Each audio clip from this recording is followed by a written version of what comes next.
Ladies and gents, welcome to Insta Chat with the Journalist. I'm Andy Le, aka the Journalist, and today my guest is Gaba Canal, who is one of the pioneers of the Amapiano movement as we know it today.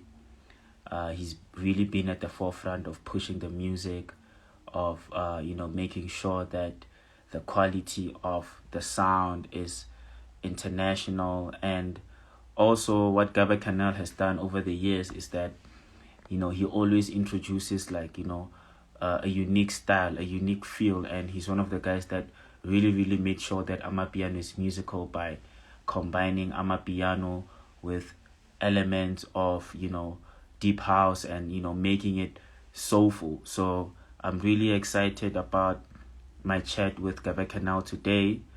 He has released like a lot of music. He has released about, I think, 6 studio albums and 5 EPs. So that is crazy. And also Gaba Canal has he signed like quite a number of influential Amapiano artists under his label. So I'm gonna be chatting to him about that as well, because I think that's very important. He's not just an artist, but he's a businessman. He's behind the scenes, and he makes sure that he grows the movement by putting on new talent as well. Not only that, but he's also he's a producer and he's also a vocalist as well. So yeah, man. I'm really looking forward to chatting to Gaba Canal. If you're new to this platform, this is thejournalistdj.com, and it is a dance culture magazine. And what we do here is that we basically just document dance culture. In that includes Amapiano, deep house, Afrotech, all the subgenres that have to do with dance music. That is what we do here. And we always chat to different people in the field of dance music. And like I said earlier on, today my guest is Gaba Canal. So he just dropped an album called Visionary Episode 1. And on that project he actually has like quite a lot of bangers. He has quite a lot of classics as well. It's a new project, but I can tell you now already that like this album has classics. So he worked with a couple of guys. On the intro he's got Zano. Zano is actually like one of my favorite house vocalists of all time, and I like how over the years he has kind of like been able to kind of like reinvent his sound. So there's an intro song on the album which I think is an amazing song. So yeah, and I've noticed that Gaba Canal has collaborated with Zano quite a lot. So that's one of the questions that I want to hoy his way. Thank you so much for tuning in. I'm expecting Gaba Canal to be on any second now. Let me just check if he's on yet. He's not, so let me just add him. But yeah, thank you so much for tuning in. It's gonna be a dope one. And the thing about these chats is that we always get to learn about people's stories. We always get to learn about the artists that are behind the music and what keeps them going. And every interview I always learn like amazing insights about the journey, because a lot of the times we just see the artists on TV, we just hear the music, we never really kind of like get to hear their stories and the reason why they put out the music that they do. So yeah, Gaba Canal is in the building. Let me just add him on so that we get the show moving. Shout out to Uber King. I see you, bro. He's the one that actually put the interview together. So yeah, thank you so much. I'm just waiting for Gaba Canal to connect so that we proceed. It looks like there's a bit of a connection issue there, but let me try again. It said that he can't connect, so let me try again. and see what's up. Yeah, internet connections. Sometimes the apps gives us problems, but yeah, uh, it's how we do our thing these days. Yo, bro. Yeah, yeah. Yo, man. I was worried there for a sec. I'm like, yo. No, yeah, yeah, Yeah, man. Look, thank you so much for your time, brother. And yeah, man. I've got a couple of questions lined up for you. I know you're a workaholic, and yeah, I just want to get to know the story behind the man. yeah, yeah, First of man. all, how are you, man? Are you good? Yeah, man, I've been good, man. I've been working. Yeah, man. Everything is just okay, man. Yeah, I'm just happy the album is doing well. Yeah, man. Just don't stop working, Since I span and a man and every time. I know, like you're one of those people, man, that I'll log on onto Instagram at like 3 a.m. and you're there, working, and I'm like, yo, this guy doesn't sleep. That's why he's got like 6 studio albums and like 5 EPs. But before we Yeah. get into that, before we get into the music, I just want to know, man, how was it like, growing up in Davidson, and what inspired you to get into music? Actually, I was born in Davidson, but at the age of 2, I moved. I moved Mm, to the issue and Desperate. And mm, yeah, I think I've been all over, man, because I'm Ngilas born in Lille, So mm, with my mom moving around as a teacher, I told me so I had to move. I was on the move always. I think I've been to like 8 schools, if not 9. yo, So yeah, so each and every place I was at, it has influenced a lot in me growing up and also my music. So either way, both sides, Egiti, we're very musical. I being a okay, now I'm on this side, the music will stop or anything. So mm, I think for me, growing up in all these places in the East, in the Eastern Cape also, it has helped me a lot, musically and also understanding different vibes of people, in the music. ET, we've got like people who are a fan of R&B, fan of reggae, gospel, jazz, and all of that. So it played a very huge impact, my movement most of the time, yeah. And what I find interesting is that you actually started out making hip hop at the age of 14.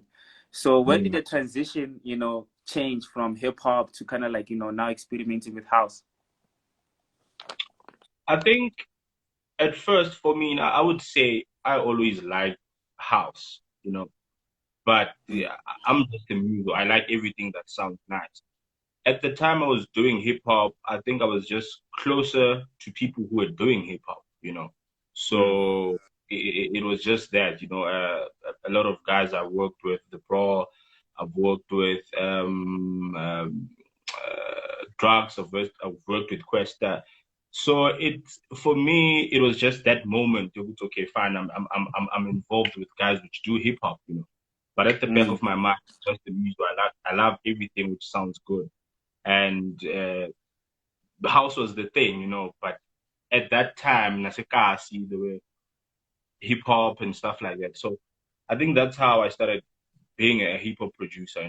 Either way, I liked it. So yeah, And it makes sense because I don't know, there's something about the East and hip hop. It's just the culture that side, So I guess it makes sense why you would collaborate, with the likes of, Questa and all those guys. But yeah, obviously, over the years, like you said, you've always loved house music and obviously eventually took over.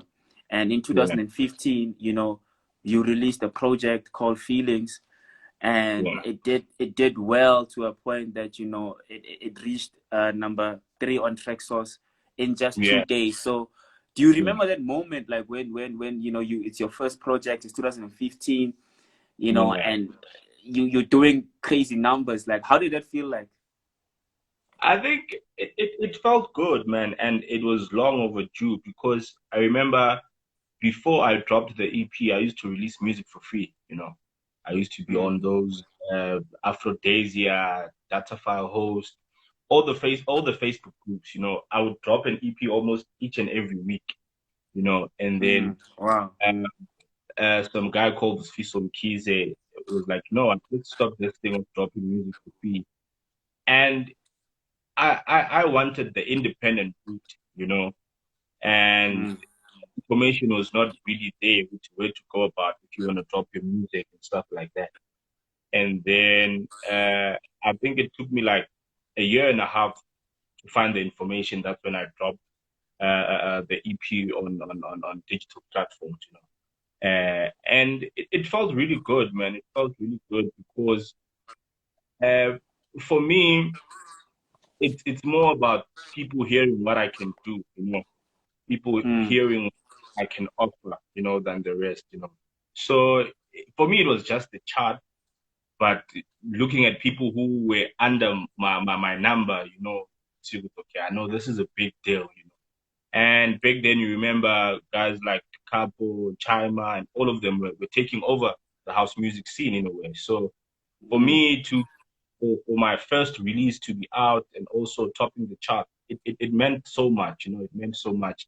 And obviously, as an independent artist or under my own label and stuff like that, it meant a lot. It meant a lot, man. It meant a lot. Yeah, and the thing is, you know, you were like, okay, cool, like you said, now you're gonna do stuff independent. That was very important for you, Yeah, and you started a label called, you know, Gaba Canal Music. And yeah, you know, you just said now that it took you a while to kind of like figure out how the music business works. But looking at mm, some of the people that you signed, like under your label, you know, they are successful artists. You know, I'm talking about Krish Essay. You know, I didn't know about them, Tudor, musical yeah. chefs, and all that. So Mm. tell me about, you know, Gaba Cannal, like now the businessman who now is managing artists. So my question is like, how is it like to manage artists, and how, you know, tell me about that journey basically. You know what I normally say? I would say the guys were not really signed, you know. I think for me, I was just giving them a stepping stone, you know. Mm, And I was never much involved in the business side with them, you know. mm, I'm sure all of them would tell you we never even had contracts, you know. It was just a mm, partnership where we okay, fine, I'm gonna show you guys this and that, you know, just because now if you remember back then, I think it was only three of us in the piano, which were doing rounds, you know. mm. So I started with Tuda. Yeah, I started with Tuda. And then it was more of like, okay, fine.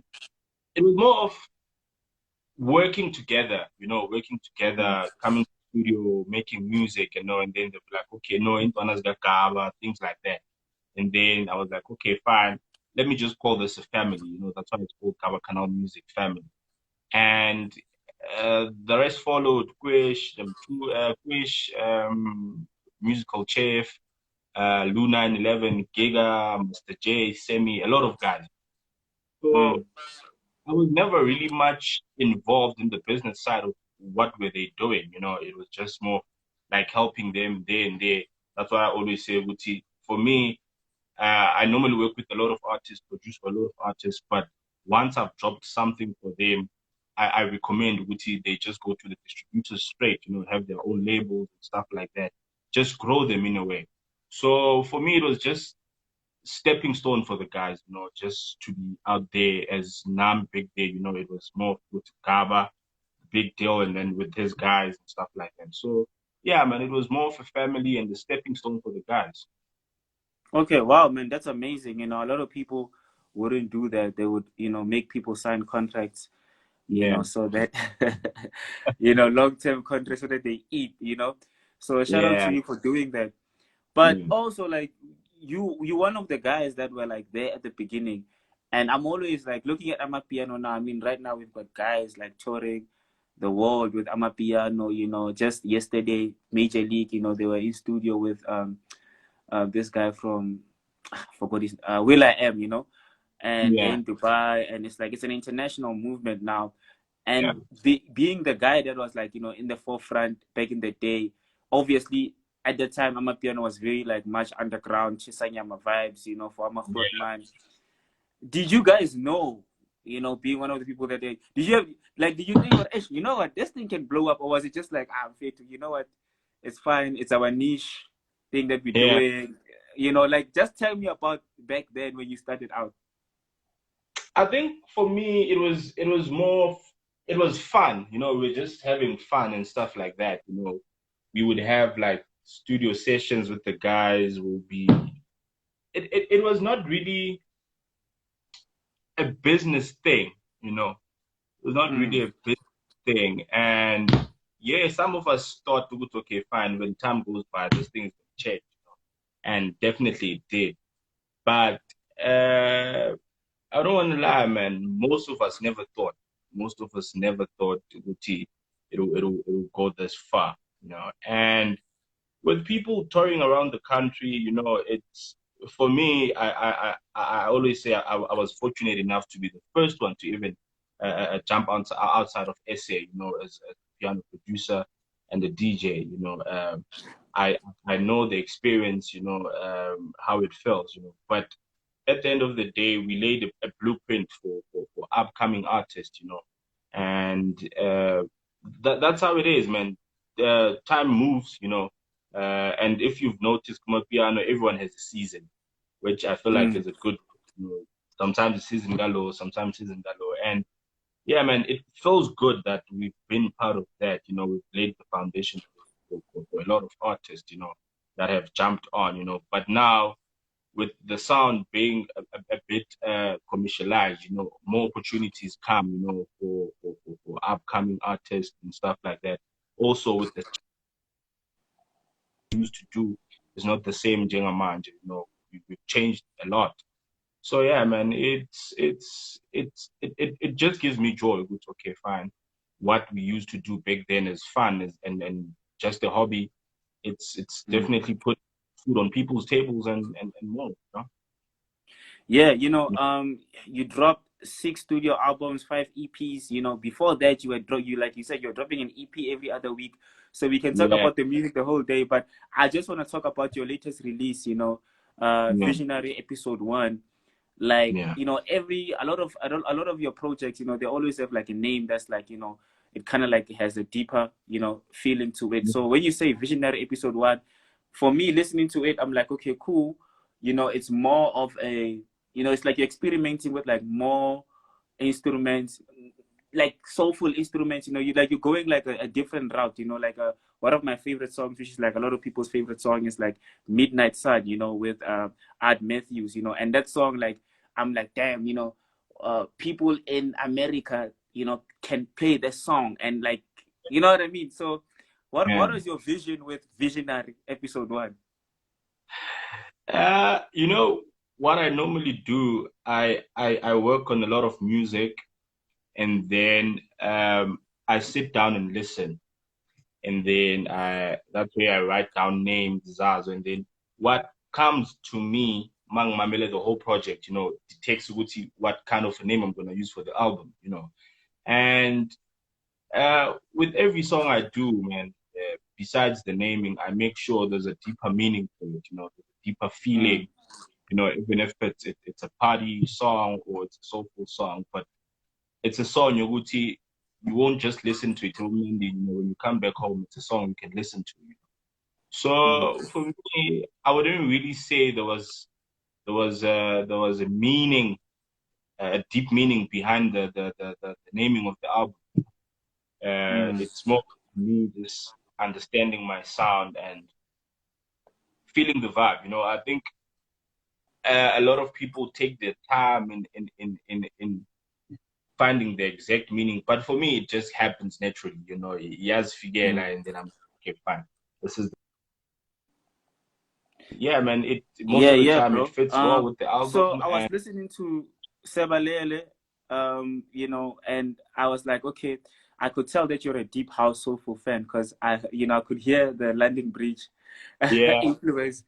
Do you do that a lot? Or okay, first of all, is it like a reference, and do you do that a lot where you like kind of like, you know, you pay homage to like classical songs or, you know, deep house songs and stuff like that? not really. I think first I have to give props to the guy who wrote the song. As a member of Eclipse Mzansi, there's a crew that I'm also working with called Eclipse Mzansi. One of the guys called Uzulu wrote the song, same as eGoli, and it's more about like in studio we chilling and then we just vibing, And me now, I'm a old school fan. I'm an old school fan always, and I think things just snap, and just come to me because I listen to a lot of old school music, So yeah, man, it was not really something which was planned. It was just a vibe, and it just happened, It just happened. Yeah. Yeah. A lot of people are feeling joy bells, So I Yeah. have to ask you, what inspired that song? And it was the last song to be produced on the album. Remember? Uh, like I said, man, I'm not that person who goes into studio and plan, and plan. Okay, fine.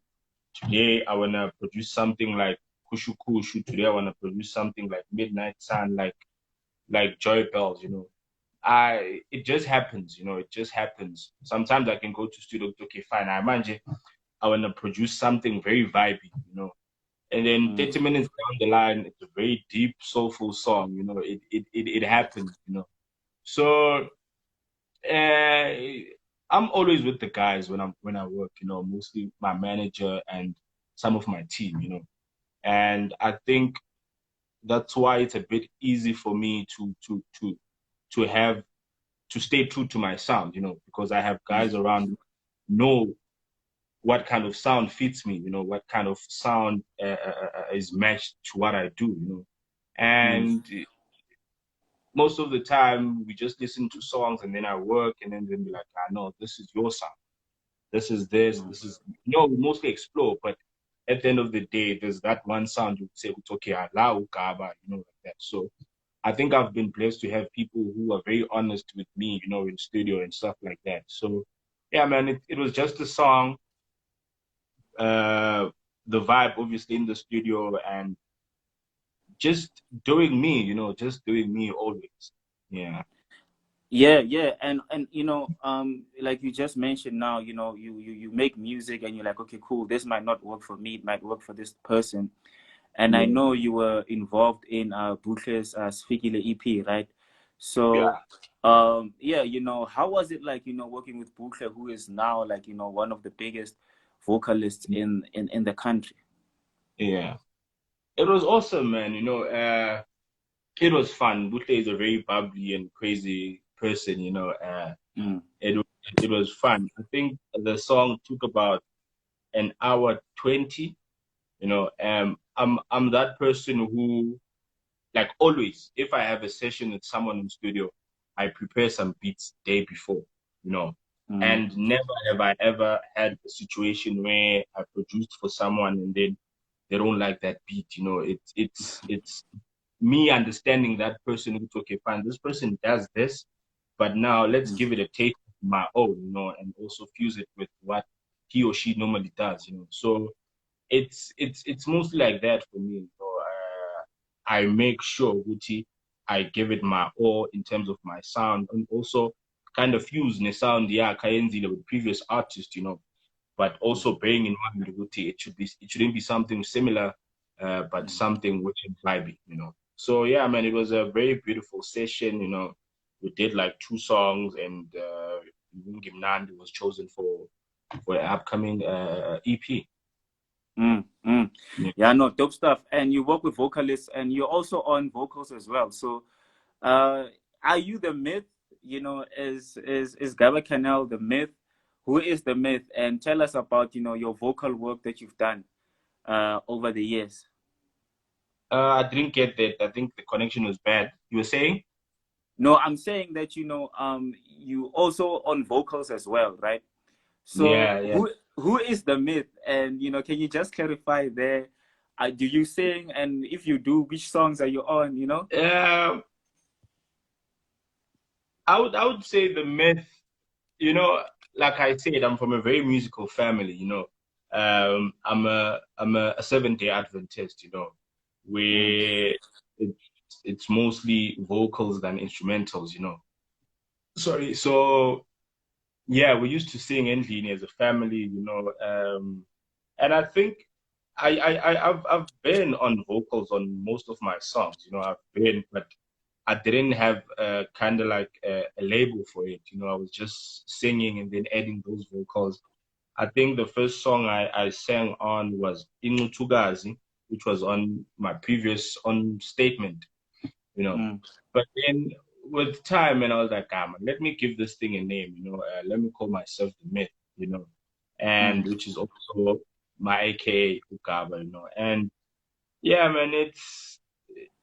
I was telling the guys yesterday, Gucci, they were like, okay, fine, it's been a while. Please sing on our songs too, you know. And I was like, the Myth was seasonal, you know. Mm. If I had to drop, that's when I'll work on the Myth. But yeah, man, it's I just do it for fun, man. I just do it for fun, and apparently it's something very dope, you know, very dope. Mm. I enjoy it. I enjoy it. Uh, Everyone who worked with me will tell you, Uti, I'm their vocal coach before anything. You know, Yeah, yeah. every time I'm that guy who's like, no, do it like this, sing it like this, and stuff like that. So I've been doing that before I was even singing on the mic. You know, so like Mm. one day try this thing out, and yeah, it worked. Okay, I don't know. We hope to hear more of the Myth. Yeah. Yeah, man. Last question before I go to the comments. So this is Visionary episode 1. So does that mean that there will be another episode coming? And when is it gonna drop? Yeah, I was supposed to drop a 30 track album, you know, but then Mm. we get down with the team, Lindane and Obakeng, you know, and they were like, no, man, I think music is now consumed very differently than back in the days, you know. Um, and, you know, man, we don't want to have songs becoming a waste, you know, so yeah, man. Mm. I think we'll probably I'm good. I work every day, so there are Mm. songs each and every day. So I think when we were complete with the 30 tracks, and then I had to submit, we were already on 45. So I was Yeah. already confused. You would say, okay, what to take and what not, and then I was like, no, you know what? Let's just drop it beat by beat, you know, and stuff like that. And I think the other thing producers have Epora is that uh, I've done a lot of songs way before the Visionary episode, which are not gonna be on the albums, you know, because Mm. you know when you work a lot, you feel like okay, now this song say Epora, it's only your ears and the fans and the people who haven't heard it yet, you know. So that's Mm. when I was like, you know what? Already the episode 2, 3 is already compiled, you know. That's Yeah. how I think I should have done it, even because I was like, you know what? Uh, if I don't compile it now, in the next few months, I will have like 10 to 15 songs already, and then I'm confused again, you know. So Yeah. yeah, I think we'll go to episode 2, 3, and 4, 4, 5. But now the problem is that it was supposed to drop monthly, you know. Mm. And with the response we've been getting on episode 1, you know, we don't want to rush things. You know, I think people are enjoying what they have now. You know, we don't want to rush into things and then mess up the vibe for episode 1. So I don't know, man. I think in the next 2 months or so, I'm not sure. I'm not sure. I'm not Mm. sure. Yeah. Wow, man. Look. Hey, Yaspana. Yo, that's Yeah. crazy. Always. Yeah, Yeah. Obageng says the blueprint has gone international now. And yeah, you can hear, your style in other people's productions, and all Yeah. that stuff. So that's dope. Bokang Molepo says, ask Gaba where's my tribute song. Okay, I don't know which tribute song he's talking about. Given Ekaya Yeah. says eGoli, fire emojis. Yeah. Bal says Koloto, fire emojis. And then Sir Jeffrey London is asking, when are you releasing The Voyage? The voyage. Uh, you know, man, with a lot of work happening, like I said, give me, it's kind of like an old school song, you know, but a lot of people want it already. But I think if it won't drop on episode 3, it will be on episode 2. And we've added a bit of vocals on it. So yeah, man. Hopefully soon. Hopefully soon. Hopefully soon. Okay. Nze underscore Ban says the one person I feel isn't getting the recognition he deserves. Do you feel like a lot you're not getting the recognition that you deserve, you know, in the industry? Sometimes, bro, like sometimes, but I feel like with the love that I'm getting, you know, that's the recognition I deserve, you know, and um, it's very tricky. It's very tricky because Amapiano is divided kakulu, you know. There are people which feel like at this point the commercialized piano is doing well, you know. And if it means Uti, me getting recognition has to be me going on the commercialized side, it will take some time to adjust to that, you know. I think I've been doing this for a while to understand Uti.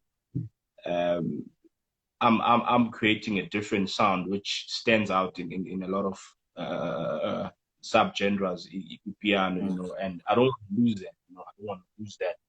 And nah, I sometimes feel like the recognition is not there, but with what I have and the love I receive from the people that know the music, it means a lot. And yes, it might not be enough, but at this moment, I think it means a lot to me. Yeah. Okay. I know, cool. Yeah. Mbaus is asking, when are you releasing I'm a Rockstar? I'm a Rockstar is on Jay Charles and Steve Group's album. Yeah. It's on the Okay. album. Yeah. Yeah. Yo, there's so many requests for music, bro. Like Bokan says, give us Makube and Jalo. Yo. I think you know what's the problem is that that's why I stopped doing mixtapes, you know, because in mixtape I always put in new music, you know, and by in a month or two I already have new music, and then I drop that music and then forget about the ones I did on mixtapes. You know, it's that, you know, and I think it's one of the things artists, producers should refrain from doing, you know, because that's why music puma fast, because now we don't give much attention or credit to the music that we've done before, you know. For example, I didn't understand the fact why I would include Midnight Sun on the album whilst I released the single, you know. I was like, I evaluate for the new music, and then you understand, okay, fine. At some point, you don't want to just neglect songs, especially music which is doing that good, you know. And yeah, I think I should go back, man. I think I should go back and select, because yeah, there's a lot of requests. There's a lot. Yeah, there's a lot. Yeah. You know, I hear you, bro. Hey, the mixtape thing, I think a lot of people are running away from it because also, you know, a lot of artists are complaining that people are stealing their music and all that stuff. So yeah, I understand. I understand. Yeah, man, you know, without making the interview too long, is there anything that you just want to, you know, say to your people out there that I might have missed in the interview? Nothing much, bro. Nothing much. Nothing much. I think people should just be ready for episode 2. You know, I think I'm just gonna be focused on Visionary for the whole of this year. You know, I think I've something very beautiful. You know, and I don't want to let go of that. I don't want to let go of that. You know, and it's like that for me. I've done Sounds of Pleasure mixtapes from volume 1 until volume 5. You know? It's like that for me. Once it's 5, I jump into the mixtape. You know, but yeah, man, yeah. I think that's all about me for this year, you know, Visionary episode 1, 2, 3, and 4 and 5. So yeah, man, they should just look out for that. And yeah, man, hopefully shooting a music video for one of the songs very soon too. Yeah. Yo, bro, thank you so much once again. And yeah, we're looking Yeah. forward to more awesome stuff from you. And yeah, man, for everybody that just joined in, this interview will be available on the timeline. Yo, bro, thank you, siyabonga, ne? Thank you very much, my kid. Sharp, sharp. All right.